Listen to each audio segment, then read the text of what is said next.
तुझी समस्या काय आहे माहिती आहे का? तुझी समस्या ही आहे की प्रत्येक गोष्टीचा तू बारीक सारीक विचार करत राहतोस आणि उगाच संभ्रमात पडतोस. अरे भूतकाळ ज्याच्या नावातच भूत आहे ते घडलेल्या वाईट प्रसंगांसह इथे सोडलं पाहिजे.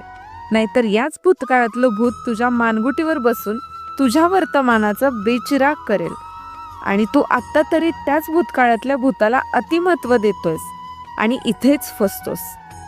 त्याने निव्वळ तुझा प्रत्येक सोनेरी दिवस जो आहे ना तो वाया जातोय. असं नाही का रे वाटत तुला? असे जे होते, जे निभावणारे नव्हते, जे सोडून गेले, त्या आठवणी भूतकाळात जमा झाल्या म्हणून त्या नादात वर्तमानातल्या चांगल्या संधी या कधीही गमावू नकोस.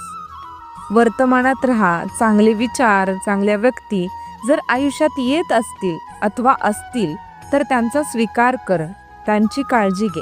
कारण मनाने साफ असणारे या कलियुगात फार